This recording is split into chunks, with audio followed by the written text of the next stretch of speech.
Hey everyone, welcome back to my channel. In today's video I wanted to talk about the infamous beauty fridge. Now, depending on how much you care about skincare, this could be a great purchase, but it could also be a really silly purchase. So I want to talk about my experience with it, and I also want to give you a quick tour of the fridge.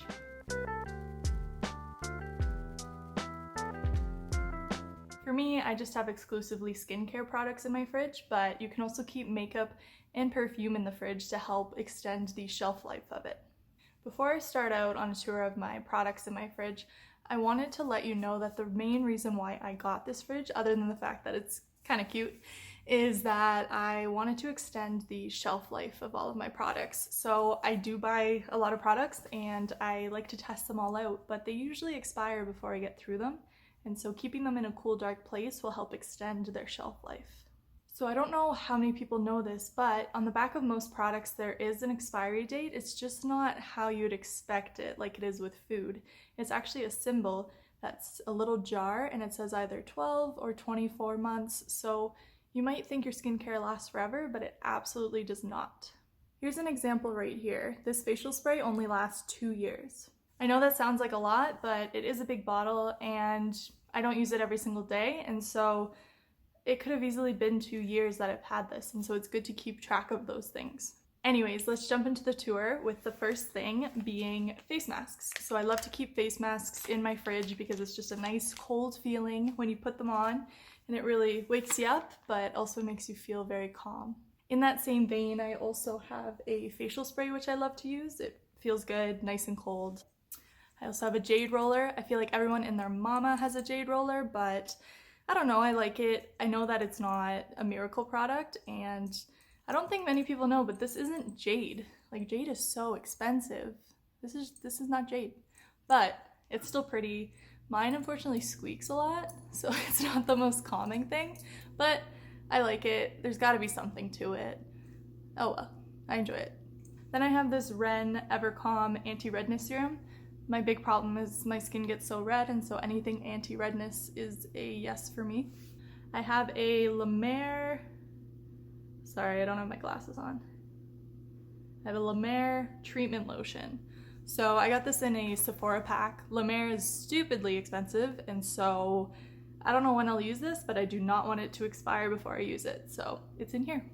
Then I have my Ordinary primer in here. I get really hot in my bathroom, and so before I do my makeup, it's good to just have that cold layer in between my skincare and my makeup routine. Second Ordinary product is the caffeine solution. This goes around my eyes and it feels really nice when it's cold. I have a Glam Glow Super Serum. This is just sort of like one of my first steps in my routine, and again, feels great when it's cold. I have these one-use makeup wipes, and I usually take these to the gym. I don't know what my logic was having these in here.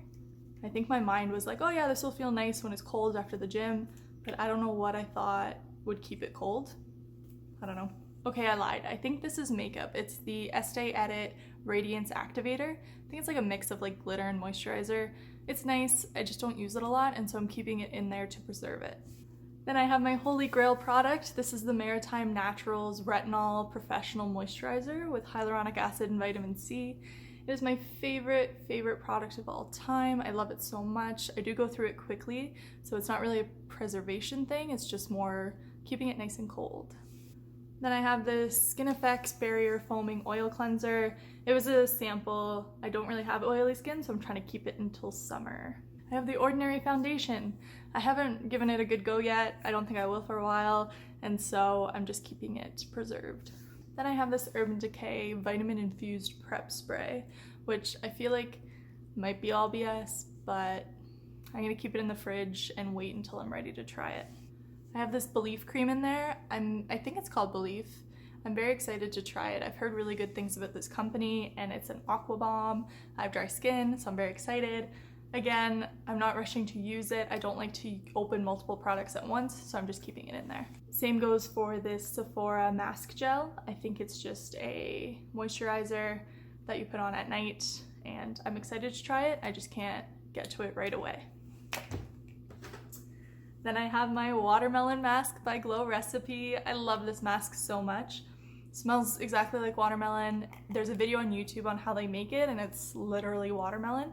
I was a little nervous to put it on my face. I thought it would make me break out because it just smells so sugary, but it's been a great product and it's so good cold. This is like the one thing that I will always keep in this fridge. Next, I like to keep my AirPods in the fridge. I just find it helps with sound quality and just feels really nice in my ears. Just kidding, it's moisturizer. And lastly, I have a moisturizer by Youth to the People. I've heard amazing things about this company and I want to try it properly, so I'm just keeping it preserved and cold in there.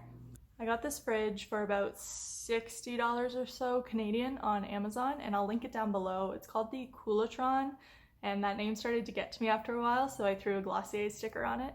But I did like the retro touches to it, and it is a good size, as I said. So 2 perks that I found while using this fridge is that it absolutely does extend product life. It keeps it in a cold, dark place and avoids any extra bacteria growth or anything like that.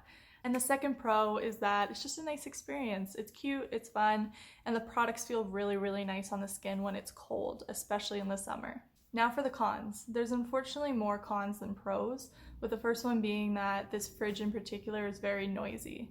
It has a very strong humming noise that you can't avoid. It's not plugged in right now because that's all you would hear in the video, but I'll turn it on now to show you. So for some reason it didn't even work when I plugged it in beside me, so I had to use an extension cord to plug it in, but can you hear it? It's probably not as strong on here because my microphone's not that good, but it's definitely a humming noise 24/7. The second con is the size. It is the smallest one that I could find, but it still takes up a lot of space. I'm fortunate enough to have a big counter in my bathroom, but still it's pretty bulky, it's pretty obvious, and even though I haven't had guests over yet, I feel like it's gonna be a conversation piece, whether for the best or not. So the last con is that the temperature is very inconsistent with this fridge. It only goes cold. I know some beauty fridges will go hot and cold or warm and cold, but this one only goes cold, which is fine by me. But a lot of the products will freeze at the back of the fridge, which isn't good for the product's quality. And then also water pools in the bottom of the fridge, which is by far the biggest con for me. I actually had to clean everything off and wipe it down because there was so much water, but I'll see if there's anything left. Yeah, there's some water left. It's not the end of the world, but I do think this fridge is more of a hassle than anything. I will do an update in a few more months and let you know if I'm still using it or not. But other than that, I hope you enjoyed the tour. I hope it was insightful, and I will see you guys again soon.